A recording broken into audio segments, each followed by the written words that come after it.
ቤተ መጻሕፍት ውስጥ ሲንጎራደዱ ብለው ገልጧቸዋል አፄ ቴዎድሮስን። ጌታዬ ያጠፋውን ሙስና እኔ ሕያው ላለማድረግ ቃል እገባለሁ። ነገም ቅድስት ቤተ ክርስቲያን ከእናንተ እንደዚሁ ትጠብቃለችና እንደ መምህረ መምህራን የንታ በጻለሙ አይነት የትላንቱን ታሪካችንን በተግባር ሊያሳዩን የሚችሉ ሊቃውንተ ቤተ ክርስቲያንን ታፈራለች ብሎ በማሰብ ነበር። ይዋጓል እንደ ገብርዬ ይማሯል እንደ አካልዬ ነውና አዳ ደብረ ታቦር እፎኑመ ቀጸላክሙ ምስጢር ዘእጹበ እጹብ ግርማሁ ደብረ ታቦር አምጣና አከለ ወኮነ ከማሁ ነው። ዲጂታል ላይብረሪ ነው። እንደምታዩት ኮምፒውተር ቤቶች ናቸው እነዚህ። ወንበሮች ከዚያ ይመጣሉ፣ እዚህ ኮምፒውተሮች ይቀመጣሉ። አምላክ አበው በሉ ከእናንተ ጋር ይሁን። በየገዳማቱ በየበረሃው ውስጥ ስለተሰደዱት ፍቅርህን በመብረት የዓለም ውዳቂ ምናምንት የሆነው ስለ ፍቅር ሲሉ ክብራቸውን ትተው እግዚአብሔር ይማረን፣ እግዚአብሔር ይማረን።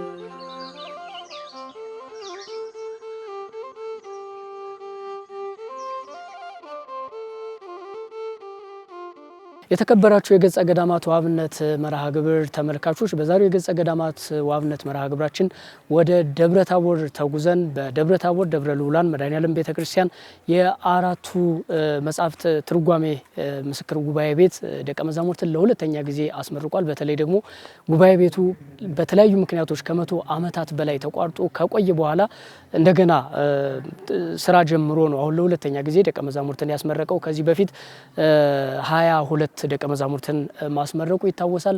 ዘንድሮ ደግሞ 23 ደቀ መዛሙርትን አስመርቋል። ጉባኤ ቤቱ ደቀ መዛሙርትን ብቻ አይደለም ያስመረቀው፣ በውስጡ የተለያዩ ክፍሎችን የያዘ ጉባኤ ቤት አስመርቋል። እንዲሁም ደግሞ ከደብረ ታቦር ዩኒቨርሲቲ ጋር ስምምነት አድርጓል። የደብረ ታቦር ዩኒቨርሲቲ ስምምነትን ወደ ኋላ ራሱን ችሎ ወደ እናንተ በሰፊው የምናቀርብ ይሆናል። ለዛሬ ግን የደቀ መዛሙርቱን ምርቃትና የጉባኤ ቤቱን ህንፃ ግንባታ ምርቃት ወደ እናንተ እናደርሳለን። አብራችሁን ቆይታ እንድታደርጉ በአክብሮት እንጋብዛለን።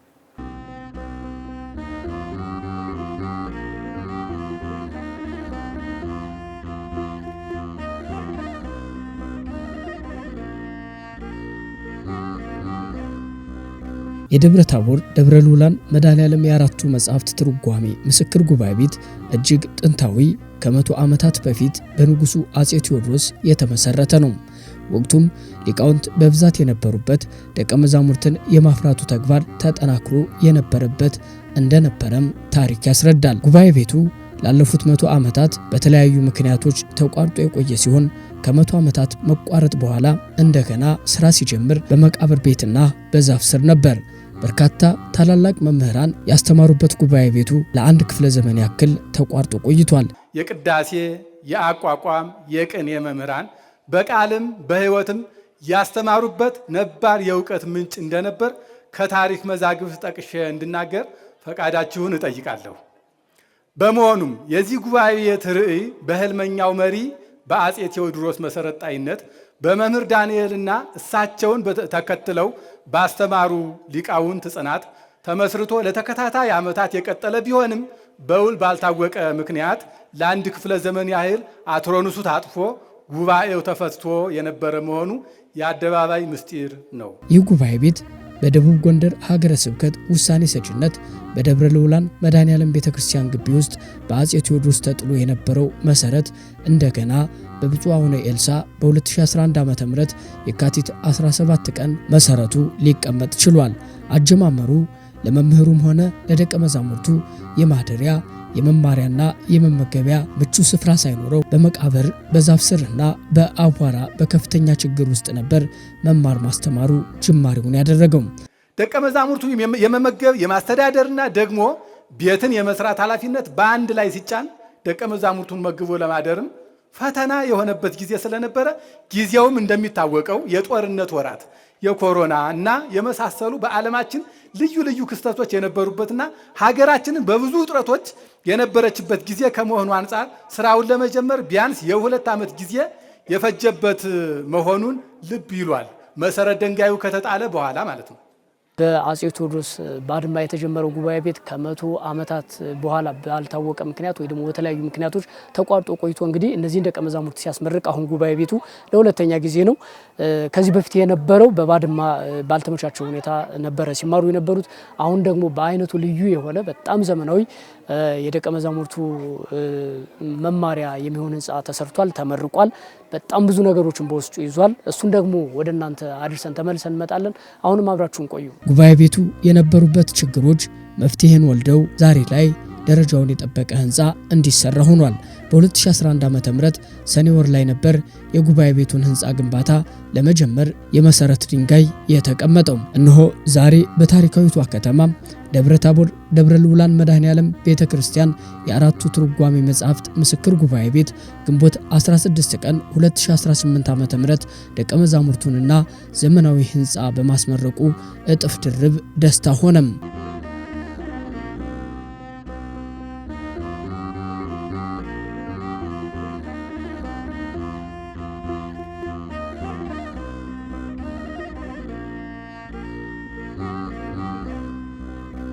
ይገርማችኋል። ውሃ እንኳን መቅጃ የሌለን ሆኖ ኮሚቴው ይሄ ውሃ መቅጃ ባለ ከመንደር ተውሶ አምጥቶ ነው መቆፈርና ያችን መስራት የጀመረው። ከዚያ ጊዜ ጀምሮ በየዓለማቱ ያሉትን የጉባኤ ቤት ፍቅር ያላቸውን የቤተ ክርስቲያን አገልጋዮችን፣ አበው ሊቃነ ጳጳሳትን፣ መምህራነ ቤተ ክርስቲያንን እና መላው ምዕመናንን በማሳተፍ ስራው ከተጀመረ በኋላ ፍቅሩ ያላቸው የቤተ ክርስቲያን ጉዳይ የሚያሳስባቸው ልዕልናዋን ለማየት የሚናፍቁ ሁሉ ተረባረቡበት። ይህ ጉባኤ ቤት በ5 ዓመታት እንዲሆኖ ተሰራ። ይሄው ዛሬ በዚህ ተሰብስበን ለመመረቅ በቃችሁ፣ በቃን። እንኳን ደስ ያላችሁ። በእውነቱ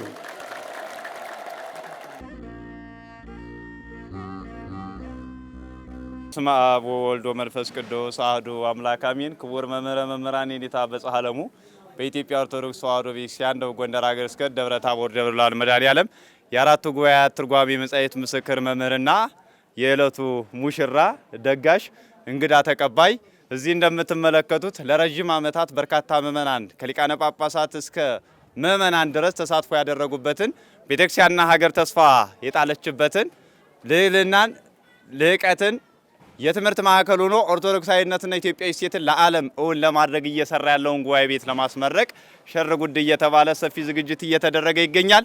ይህን አስመልክቶ በርካታ ሊቃውንተ ቤተ ክርስቲያን ከሀገራት በሙሉ ከየክፍለ ሀገራትና ከዋና ማዕከል ከመሀል ከተማ ጭምር ተገኝተዋል። የጉባኤ ቤቱ ምክትል መምህራንና ኮሚቴው በአጠቃላይ የደቡብ ጎንደር ሀገረ ስብከት ስራ አስኪያጅ ክቡር የኔታ ሊቀ ስዩማን ቀሲስ ምህረት ሞላን ጨምሮ ከክቡር የኔታ መምህረ መምህራን ጋር እንግዶቹን ለመቀበል ሸር ጎድ እያሉ ጎንበስ ብለው እንኳን ደህና መጣችሁ ይላሉ። እንኳን ደህና መጣችሁ ለእንግዳቶቻችን።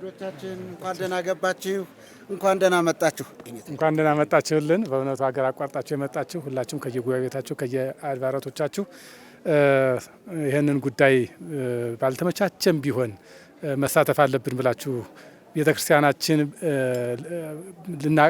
ልናከብራት ይገባል ብላችሁ ስለመጣችሁልን በጣም እናመሰግናለን። በጉባኤ ቤታችን ስም ክብር ይስጥልን።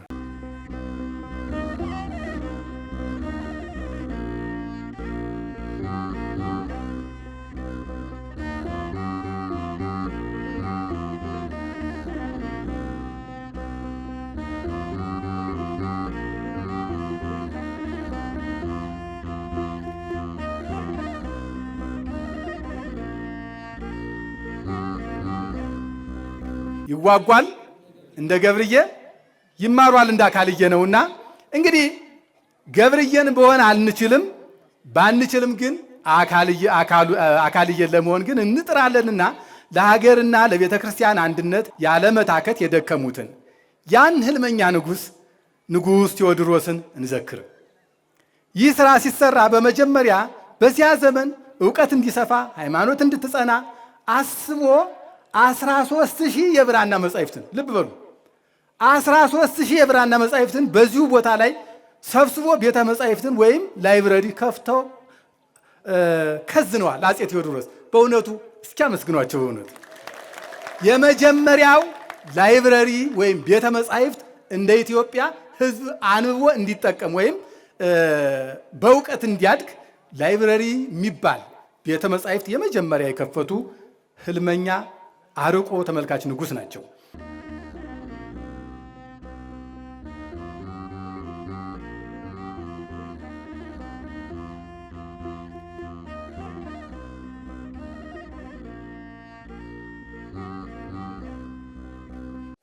ይሄኛው ከላይ መጽሐፍ ቤት መሆኑን ለማሳየት የመጽሐፍ ቅርጽ አዘጋጅተንለታል። ወደዚህኛው ስታዩ ደግሞ ይሄ ተቀምጦ የሚያነቡበት ላይብረሪ ነው። አስነባቢ ከዚህ ውስጥ ይሆናል። ማንኛውም ሰው አይገባም። አንድ ሰው በተራ ገብቶ የሚፈለጉትን መጻሕፍት ከዚህ ይሰጣል። ሰው እዚያ ይዞ ተቀምጦ ያነባል ማለት ነው። እና ከላይ ኮርኒሱን ስንሰራ የመሶብ ቅርጽ አድርገነዋል። ወደ ላይኛው መሶብ ነው የሆነው። ያው ምግብ ነው ሲስታ ለነፍስ ቃለ እግዚአብሔር የምትለዋን በመሶብ ለማቅረብ ነው።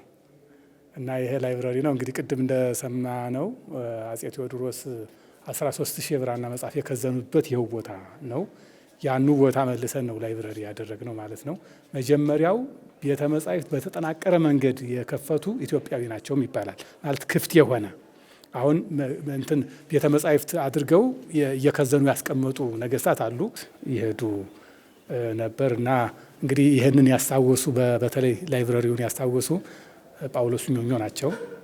ቤተ መጻሕፍት ውስጥ ሲንጎራደዱ ብለው ገልጧቸዋል አጼ ቴዎድሮስን። በዚያ መንገድ ይሄ እንግዲህ ያው ምልሰት ነው።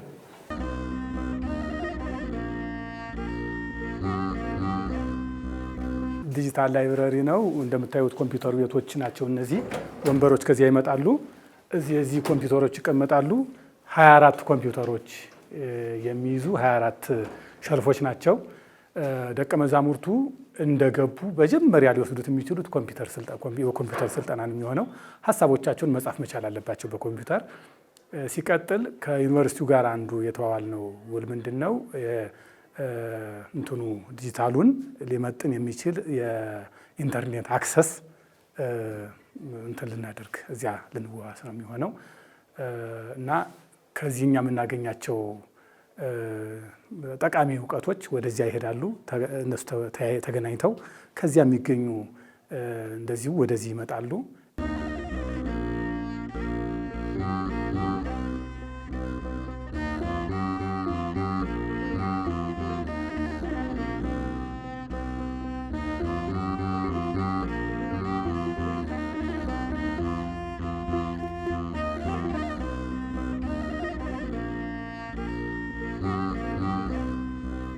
የ5 ዓመት መሪ እቅድ አለው።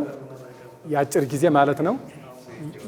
የ15 ዓመት ደግሞ እቅድ አለው እና ከ15 ዓመት እቅዱ አሁን ይሄ ጉባኤ ቤት የተመሰረተው ከ100 ዓመት መጥፋት በኋላ ነው። ወይም እንግዲህ ምንድነው የሚባለው ካለመኖር ከ100 ዓመት ያለመኖር ጊዜ በኋላ ነው የተመሰረተው እና በ15 ዓመት ውስጥ ያ እንዳለ ቢቀጥል ሊደርስበት የሚችል ደረጃ ማለት እና ምንድነው በዚያ ዘመን ምን ሊኖረው ይችላል? ቢያንስ 4 መምህራን በ4ቱ ጉባኤ መኖር አለባቸው ብለን አሰብን።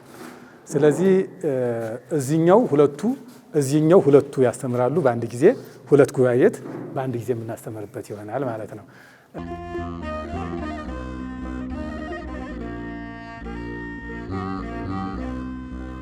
እንግዲህ ዛሬ እንደተረዳሁት እኔ 2 ህንፃዎች የተመረቁበት ቀን ነው። አንደኛው ህንፃ ሥላሴ ነው፣ ደቀ መዛሙርት ናቸው። ሁለተኛው ህንፃ ሰዎች በጋራ የሰሩት ነው። ይህም ህንፃ ከማህበረሰቡ ህንፃ የተለየ ህንፃ ነው። ልዩ ህንፃ ነው። ቴዎድሮሳዊ ህንፃ ነው። ቤተ ክርስቲያናዊ ህንፃ ነው። በአንድ በኩል ቅዱስ፣ በአንድ በኩል ንጉሥ የሚፈጠርበት ህንፃ ነው። ከህንፃዎች ሁሉ የተለየ ህንፃ ሰው ነው። ከህንፃዎች ሁሉ የተለየ ሌላኛው ህንፃ ደግሞ ሰዎች የሰሩት ያውም ለነፍስ ጥቅም፣ ለሀገር ጥቅም፣ ለህዝብ ጥቅም ተብሎ የተሰራ ህንፃ ነው። የኔታ በጽሐ መምህረ መምህራን በዚህ ትትናዎት በዚህ ሊቅነቶት ይቀጥሉ። ቴዎድሮስ ከእርስዎት ላይ ተስሎ አይቼዋለሁ። ዛሬ አካለ ወልድ ተስሎ ያየሁበት ሰሌዳ መምህራን በጽሐ ዓለሙ ናቸው። በህይወቴ ከኔ በፊት አመስግኗቸው። ማመስገን ከፈለጋችሁ የምስጋና ንፍገት አያስፈልግም እና እንግዲህ በዚህ መኖር ለኛ መልካም ነው ብሏል ቅዱስ ጴጥሮስ። የኛም ልብ የኛም ነፍስ የኛም መንፈስ በዚህ ነው የሚኖረው። ደብረ ታቦር ላይ የሚመረቁ ልጆች ሊያገለግሉ የሚችሉ ዓለምን በመላ ነው። የተወሰነ እዚህ ሰፈር አይደሉም። ኦኬ የመጡም ከተለያየ አካባቢ ስለሚሆን እና ለሰባኪ እግር እንጂ ሀገር የለውም የምትለው አንጻፉልኝ። አመሰግናለሁ። በእውነቱ በዚሁ አጋጣሚ ሊቃውንቱን ጠብቋቸው አይሰደዱ። እዚህ ውስጥ ያለው ሰው እኮ 500 ካህናትን ይቀልባል። እውነት ለመነጋገር ለምንድን ነው የምንሰደደው? ስለዚህ ይህ ጉባኤ ቤት እንዲጠነክር በሀገር ውስጥም በሀገር ውጭም ያላችሁ ተሳትፏችሁን አጠንክሩ፣ አበርቱ። ራዕያቸውን እናስፈጽም። ሀገራችን ቅድስት ሀገር ኢትዮጵያን ካለችበት ፈተና አውጥቶ ወደ ሰላሟ፣ ወደ አንድነቷ፣ ወደ ቀደመ ክብሯ ይመልስልን። በጉባኤ ቤቱ ሲማሩ የቆዩት 23 ደቀ መዛሙርት ምርቃት ለታላቋና የሊቃውንት መፍለቂያ ለሆነችው ደብረ ታቦር ከተማም ታሪካዊ መርሃ ግብር ተደርጎ የተወሰደ ነው። ከሁሉም በላይ የዚህ ታላቅ መንፈሳዊ ዩኒቨርሲቲ ብሩህ ተስፋዎች የሆናችሁ ውድ ተመራቂዎቻችን እንኳን ደስ ያላችሁ፣ እንኳን ደስ ያለን። ይህ የዛሬው የአራቱ ጉባኤያተ መጻሕፍት ህንፃ ጉባኤ ቤትና ደቀ መዛሙርት ምረቃ በዓል ለቅድስት ቤተ ክርስቲያን አገልግሎትና ለምእመናን ድህነት ለዓለም አንድነትም ታላቅና ታሪካዊ ምዕራፍ ነውና እንኳን ደስ ያላችሁ። ይህ ጉባኤ ቤት ደቀ መዛሙርትን ተቀብሎ ከማስተማር በተጨማሪ በርካታ ማህበራዊና ሃይማኖታዊ አገልግሎቶችን ለምእመናን ሲሰጥ ቆይቷል። በተለይም ደብረ ታቦርና አካባቢውን ገጠራማውን ክፍል ድረስ ደቀ መዛሙርቱ በእግራቸው ጭምር እየሄዱ ስብከተ ወንጌልን እያስፋፉ ይገኛሉ። አይንተ እግዚአብሔር የሆኑ ካህናቱን፣ ዲያቆናቱን ልዩ ልዩ የነገር ሃይማኖት፣ የአሰራር፣ የአመራርና መሰል ርዕሰ ጉዳይ ላይ ያተኮሩ ተከታታይ ስልጠናዎችን በመስጠት ሰፋፊ ስራዎችን እያከናወነ ይገኛል። ጉባኤ ቤቱ ምእመናንን በእድሜ በትምህርት ደረጃ በአኗኗር ዘይቤ በመለየት ተከታታይ ትምህርቶችን በመስጠት ላይ እንገኛለን። ለአብነትም የነዳያን ጉባኤ፣ የሰራተኞች ጉባኤ፣ የወጣቶች ተከታታይ ትምህርት፣ የካህናት ሚስቶች ጉባኤ፣ የእናቶች ጉባኤ ተጠቃሽ ናቸው። በምንፍቅናው ዓለም ለተወሰዱም የተነጠቁ አካባቢዎችን በመለየት ከእምነቱ የወጡ አካላትን በዓላማ በማስተማር በመቶዎች የሚቆጠሩ ነፍሳትን አስተምሮ ወደ ሥላሴ ልጅነት ለማስመለስ በትምህርትም ማጽናት እየተቻለ ነው። በዚህ ዓመት 19 የአማንያን ወደ እምነት እዚሁ ደብር ላይ የተጠመቁ ናቸው። 41 ደግሞ በጠረፋማው በኩል የተጠመቁ ናቸው። 41 እና 19ን ምናልባት ደምሩልኝ ወደ 60 ይመስለኛል። 60 የሚሆኑ የአማንያን ወደ እምነት መጥተው በጉባኤ ቤቱ አማካኝነት ተጠምቀዋል ማለት ነው።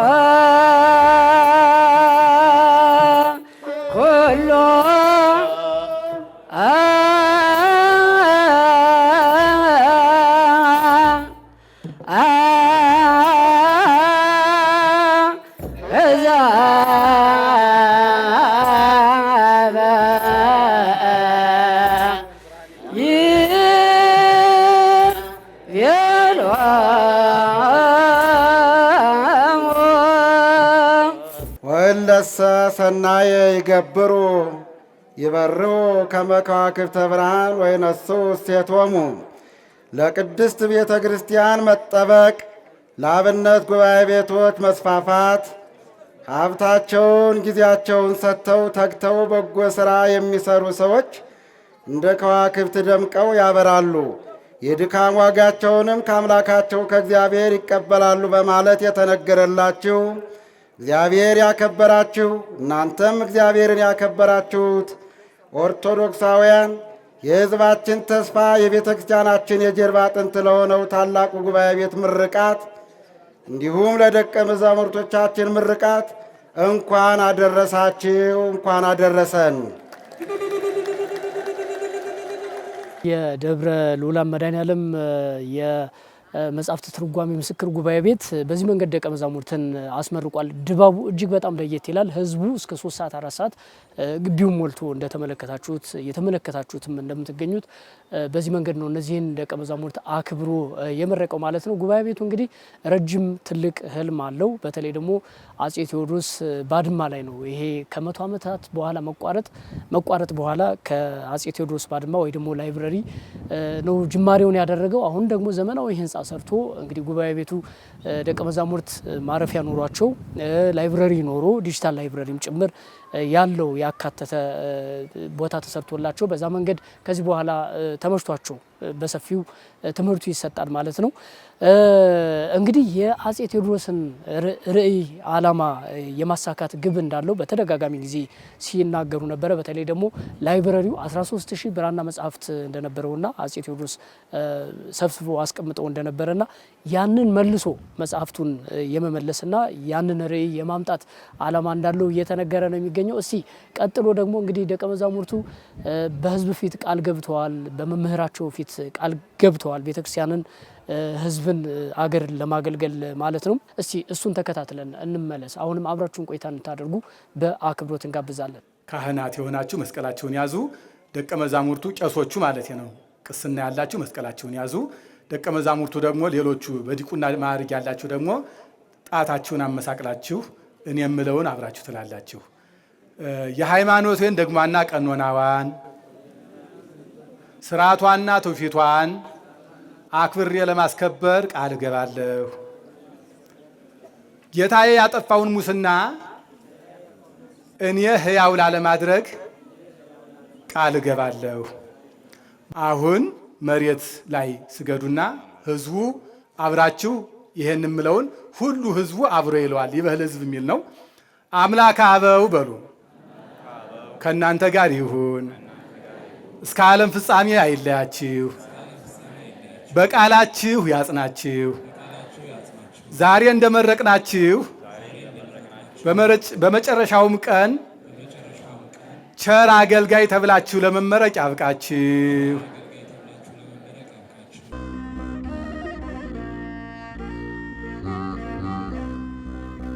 በይፋ ተመርቃችኋል።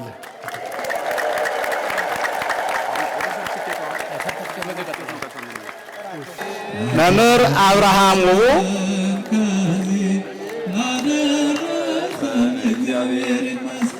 መምህር ኤልያስ መንግስቱ፣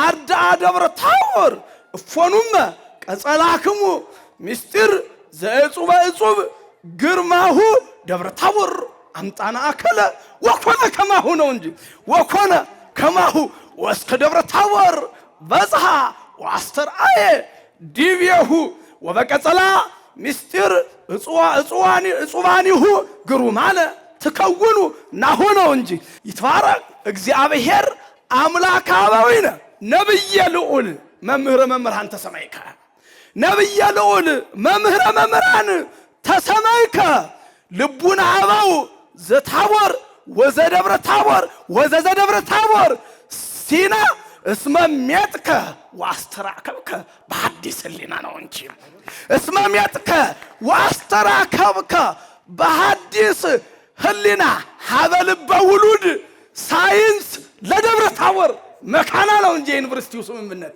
ለደብረ ታቦር መካና በጥበበ ሰሎሞን ፍልስፍና ባለውስጥ ማህበረ ቅዱሳን ጉባኤ ቤቶች ቤተክርስቲያንን በቅንነትና በዓላማ ማገልገል የሚችሉ ደቀ መዛሙርት እንዲወጣባቸው በርካታ ተግባራትን አከናውኗል። ራሳቸውን ችለው ከልመና እንዲወጡም በሰፊው እያገዘ ይገኛል። መምህራንና ደቀ መዛሙርት ለሰርከ ህብስት ፍለጋ እንዳይንገላቱና ወንበር እንዳይታጠፍ ድጋፍ በማድረግ ኃላፊነቱን በመወጣት ላይ ይገኛል። የደብረ ልዑላን የአራቱ መጻሕፍት ትርጓሜ ምስክር ጉባኤ ቤት ዛሬ ላይ እንዲደርስና ይህንን ደስታ እንዲካፈል ማህበረ ቅዱሳን ሲደግፍ ቆይቷል። በቦታው በመገኘትም ለተመራቂ 23 ደቀ መዛሙርት ለእያንዳንዳቸው የግዕዝ መጽሐፍ ቅዱስ በማበርከት የደስታው ተካፋይ ሆኗል። ማህበረ ቅዱሳን ያኔ 1991 ዓመተ ምህረት ገዳማትና አብነት ትምህርት ቤቶችን ለማገዝ ሲወስንና ስራ ጀምሮ በተለይ ለመምህራንና ደቀ መዛሙርት ዘመኑን መዋጀት ይችሉ ዘንድ በወንበር ከሚማሩት ቃለ እግዚአብሔር በተጨማሪ የአቅም ማሳደጊያ ስልጠና ሲሰጥ አንድ ቀን እንደ መምህረ መምህራን የንታ በጻለሙ አይነት የትላንቱን ታሪካችንን በተግባር ሊያሳዩን የሚችሉ ሊቃውንተ ቤተክርስቲያንን ታፈራለች ብሎ በማሰብ ነበር። እግዚአብሔር ይመስገን የንታ ትላንት አባቶቻችን ሲነግሩ የነበረው በተለይ ደግሞ እሳቸው ከአንደበታቸው የማያጧቸውን የቀደሙ መምህራኖቻችንን ታሪክ እውን አድርገው አሳዩን። በዚህም የቤተክርስቲያናችን ታሪክ ሕያው ምስክር በመሆኑ የንታ እንኳን ደስ ያሎት። ማህበረ ቅዱሳን እንደ ደቡብ ጎንደር ሀገረ ስብከት በ26 ጉባኤ ቤቶች ለ31 መምህራን ለ201 ደቀ መዛሙርት 1,368,000 ብር ዓመታዊ ድጎማ የሚያደርግ ሲሆን ከዚህ ውስጥ ለደብረ ልዑላን መድኃኔዓለም አራቱ ጉባኤያት ለአንድ መምህር በወር 1200 ብር፣ ለ22 ደቀ መዛሙርት በወር 600 ብር፣ በዓመት 172,800 ብር ድጎማ ያደርጋል። በተጨማሪም ጊዜያዊ የቀለብ ድጋፍ በ10 ጉባኤ ቤቶች ለ10 መምህራንና ለ401 ደቀ መዛሙርት 1,563,600 ብር፣ በ5 ገዳማት ለሚገኙ 656 መነኮሳት 518,000 ብር ዓመታዊ ድጋፍ ያደርጋል። በአጠቃላይ ማህበረ ቅዱሳን በሀገረ ስብከቱ ለሚገኙ ገዳማትና አብነት ትምህርት ቤቶች 3,449,600 ብር ዓመታዊ የገንዘብ ድጋፍ ያደርጋል ማለት ነው። የዛሬ ተመራቂዎች የቤተ ክርስቲያንን አገልግሎት በምልአትና በትጋት ማፋጠን እንደሚጠበቅባቸው እያስታወስን ለዚህ ቀን በመብቃታቸው ማህበረ ቅዱሳን እንኳን ደስ ያላቸው እያለ የወደፊት አገልግሎታቸው የተቃና እንዲሆን ምኞቱን ይገልጻል። በመጨረሻ ማህበረ ቅዱሳን በገዳማትና በአብነት ቤቶች ላይ ለሚያከናውናቸው ፕሮጀክቶች ልዩ ልዩ ተግባራት ድጋፍ ለምታደርጉ በሀገር ውስጥና በውጭ ሀገር ለምትገኙ ምእመናን ምስጋናችንን እያቀረብን በተለይ በዚህ ታላቅ ጉባኤ ቤት ተምረው በዛሬ ዕለት ለተመረቁ እየተማሩ ለሚገኙ ደቀ መዛሙርት ድጋፍ የምታደርጉ በሀገር አሜሪካ በቨርጂኒያ የምትገኙ ምእመናን ይህ የእናንተ የድጋፋችሁ ውጤት በመሆኑ እንኳን ደስ ያላችሁ ለማለት እንወዳለን። በቀጣይም ድጋፋችሁን አጠናክራችሁ እንድትቀጥሉ ጥሪያችንን እያስተላለፍን አምላከ ቅዱሳን የነፍስ ዋጋ እንዲያደርግላችሁ እንማጸናለን። ረድኤተ እግዚአብሔር አይለየን። ግንቦት 16 2018 ዓ.ም ማህበረ ቅዱሳን ተመራቂ ደቀ መዛሙርትና እንግዶች ደስታቸውንና ትዝብታቸውን ገልጸዋል። መምህረ መምህራን በጸሐለሙ ይህ የጉባኤ ቤት ህንፃ ተሰርቶ እንዲጠናቀቅ የጉባኤ ቤቱ ደረጃም ከፍ እንዲል ላደረጉት ጥረት አመስግነዋቸዋል። ምስክር ማይተም ተቀብያለሁኝ። በቅኔ ቤተ ጉባኤ ለብዙ ዓመታት ስማር ቆይቼ በቅኔ ጨርሻ አጠቃላይ አስመስክሬ ወጥቻለሁ። ለሁለተኛ ጊዜ የዛሬ 5 ዓመት በዚህ ቤተ ጉባኤ ተወዳድሬ ገብቼ ለ5 ዓመታት ተከታታይ የሐዲሳት ትርጓሜ ትምህርትን ተምሬ በዛሬው ዕለት ተመርቄያለሁ። በጣም የተለየ ነው። ዱነር ተመናገር ያው የሁላችንም እንግዲህ ብርታት የሚሆነን ኃይል የሚሆን ነው ስሜቱ። በተለይ የወደፊት ተስፋችንን የሚያረጋግጥልን ነው እና ደግሞ ወደፊት ወጥተንም ደግሞ ለምን ሰጠው አገልግሎት ለምን ሰጠው ትምህርት እንደው ደግሞ ከዚህ ወጥተን ደግሞ የኛ ብቻ አደራ የመተለይ አደራነት ነው እዚህ የሚያሳየው አደራ እንዳለብን ነው የሚያመለክተው። ወደ ደብረ ታቦር ማዕከል የጽሕፈት ቤት ኃላፊ ሆኜ መጣው። ከመጣው በኋላ ያው እንደሚታወቀው ማህበሩ ለቤተ ክርስቲያን ተተኪ ትውልድ ለማፍራት በተለይ ዘመኑን የተረዳ ቤተክርስቲያኑ ከችግር የሚያወጣ ትውልድ አፈራለሁ ብሎ ብዙ አማራጮችን ይጠቀማልና ለመደበኛ አገልጋዮችም የግማሽ ቀን ትምህርታቸውን እንዲማሩ መመሪያ ይፈቅድ ነበረ። በተለይ 2013 መመሪያ የሰዋብት መመሪያው የኛ ተፈቅድ ስለነበር ያን መሰረት አድርጌ ማዕከሉን ትምህርት እንድማር ፈቃድ እንዲሰጠኝ ጠየቅኩት ማለት ነው። ማዕከል ስራ አስፈጻሚ ጉባኤውም ተወያይቶ ቢማር ቤተክርስቲያኑን ነው የሚጠቅማት የሚያገለግላት እና ይማር ብሎ ፈቀደልኝ። ያው ተማርኩ ከዚህ ደረስኩ ማለት ነው። ስለዚህ ማህበረ ቅዱሳን እኔን ያው ይሰራኝ ነኝ። ማዕከሉንም ማህበሩንም የማመሰግንበት አንደበት የለኝም። እንግዲህ እኔ የምለው የማህበሩን ርዕዩን ተልእኮውን እሳቤውን አንዷ ትንሿን ነገር ለመስራት እግዚአብሔር እንዲሁ ይርዳኝ። ጸሎቱ እንዲሁ ሁሉም ጸሎት ይርዳኝ ነው የምለው።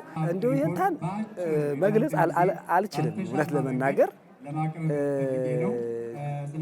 ማለት ምንድነው እኔ ከእንተ የተማርኩት ሰው ቅን ከሆነ ለቤተ ክርስቲያን ራሱን ከሰጠ እግዚአብሔር በስጋ በነፍስ ሁሉን ነገር ያሟላልታል። እኔ ምረዳው እሱን ነው። በሚገርም ሁኔታ እዚህ ደረጃ ደርሶ ሳየው እጹብ ድንቅ ነው የሆነብኝ። በጣም ብዙ ሰው ተረባርቦ ብዙ ሰው ዓለም አቀፍ ሆኖ ብዙ ጭንቅ ተፈጥሮ ብዙ ስራ ልሰራ እያለ በተቸገርንበት ሰዓት በአንድ መምህር ተነሳሽነት በአንድ የቤተ ክርስቲያን ሊቅ አነሳሽነት እዚህ ደረጃ ደርሶ ሳየው ለካ ሁላችን በዚህ መንገድ ብንሰራ ቤተ ክርስቲያንና ሀገር የት ይደርሳሉ የሚለው ነገር ውስጤን እየቆረቆረኝ ነው የነበረ። እኔ ራሱ ማን ነኝ የሚል ነገር ማለት ነውና የጉባኤ ቤቱ መምህረ መምህራን በጸሐለሙ ወላጅ አባታቸውን ጨምሮ ሀገረ ስብከቱና ኦርቶዶክሳውያን ጉባኤ ቤቱ ከዚህ ደረጃ እንዲደርስ ላበረከቱት አስተዋጽኦ ምስጋናቸውን አቅርበዋል።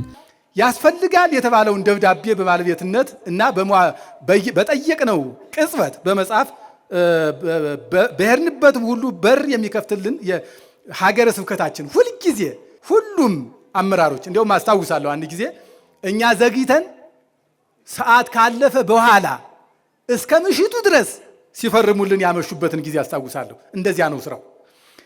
ስለዚህ ስራውን እንደ መሪ ብቻ ሳይሆን እንደ አንዱ አገልጋይ ጭምር በመሆን በቅንነት ከዚህ ላደረሱልን ክቡር የሀገረ ስብከታችን ስራ አስኪያጅ ሊቀ ስዩማን ቀሲስ ምህረት ሞላ ከዚህ በፊት አንድ ጊዜ ተናግሬያለሁ። ለቤትዎ የጉባኤ ቤቱን ያህል ያስቡ ከሆነ በጣም ይገርማሉ እያቸዋለሁ። እንዲያው በዚህ ብቻ ልግለጸው እና ሁላችሁንም እንኳን ደስ ያላችሁ። በልዎ ለእግዚአብሔር ግብሩን ግብርከ እንዳለ ነቢዩ ከሁሉም በላይ በስጋ ወልደው በመንፈስ አዋህደው ከዚህ ያደረሱኝ ወላጅ አባቴ ሊቀ ምሁራን ቀሲስ ዓለሙ ላቀው በዚህ ቀን በዚህ አውደ ምሕረት ተገኝተው የድካም ውጤትዎን በማየትዎ ደስታዬ ወደር የለውምና በአጠቃላይ በዚህ የተገኛችሁትን ይህን መርሃ ግብር በቀጥታ ስርጭት የምትከታተሉ ወዳጆቻችን ሁሉ እንኳን ደስ አላችሁ። በእውነቱ አባቴ ሊቀ ምሁራን ቄስ ዓለሙ ላቀው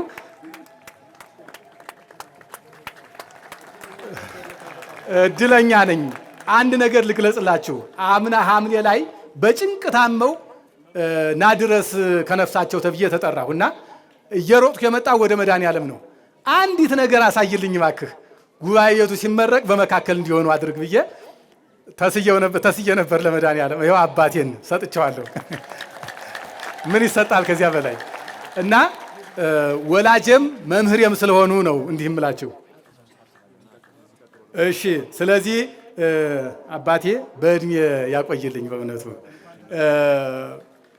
እንግዲህ እድሜያቸው ከ90 በላይ ነው እና ሁልጊዜ እንዲያው ልጆችን ብታይ ብትመጣ ስላቸው አይ ጉባኤ ቤቱ ሲመረቅ ነው የምመጣ ይሉ ነበርና እንኳን መጡ። ተመልካቾች እንግዲህ እንደተመለከታችሁት የዛሬው መርሃ ግብራችን እጅግ በጣም ደስ የሚል የ23ቱ የደቀ መዛሙርት ምርቃትና የጉባኤ ቤቱ መንታ ህንፃ ምርቃት። እንግዲህ ህንፃው እንደተመለከታችሁት ዘመናዊ ላይብረሪ ያለው፣ ዲጂታል ላይብረሪ ያለው፣ በጣም ብዙ ክፍሎች አሉት። የደቀ መዛሙርቱን መኖሪያ መማሪያ አዳራሾችን ጨምሮ ማለት ነው። እጅግ በጣም ደስ የሚል ድባብ ነበረ። ቀደም ብላችሁ እንደተመለከታችሁት ደቀ መዛሙርቱ የተመረቁበት ሁኔታም ለየት ያለ ነው። ምክንያቱም ደቀ መዛሙርቱ ለህዝብ እጅ ሲነሱ ነበረ። ህዝቡ ቃል ሲያስገባቸው ነበረ። መምህረ መምህራን በጸአ ዓለሙም እንግዲህ ደቀ መዛሙርቱን ቃል ሲያስገቧቸው ነበረ። በብፁዕ አቡነ ሚካኤል የደቡብ ጎንደር ሀገረ ስብከት ሊቀ ጳጳስ ሰላም ለኪ ተደግሞላቸው ምርቃታቸው ተደርጓል ማለት ነው። ከዚህ ጊዜ ጀምሮ ወደ የአካባቢያቸው ሄደው አገልግሎቱን በሰፊው ይሰጣሉ። ማህበረ ቅዱሳንም እንግዲህ እነዚህ ደቀ መዛሙርት ለዚህ ደረጃ እንዲደርሱ የራሱን አስተዋጽኦ ሲያደርግ ነበረ። ቀደም ብሎም የማህበረ ቅዱሳንም መልእክት ተከታትላችኋል። በዚህ መንገድ እንግዲህ ደብረ ታቦር ደብረ ልዑላን መድኃኔዓለም ቤተክርስቲያን የነበረውን መርሃ ግብር ወደ እናንተ አደረስን። አብራችሁን ስለቆያችሁ እጅግ አድርገን እናመሰግናለን። በያላችሁበት ጥሩ ጊዜ ተመኘን። ሳምንት በሌላ መርሃ ግብር እንገናኛለን። ሰላም። በየገዳማቱ በየበረሃ ውስጥ ስለተሰደዱት ፍቅርህን በመምረት የዓለም ውዳቂ ምናምንት የሆነው ስለ ፍቅር ሲሉ ክብራቸውን ትተው እግዚአብሔር ወይ ማረን፣ እግዚአብሔር ወይ ማረን።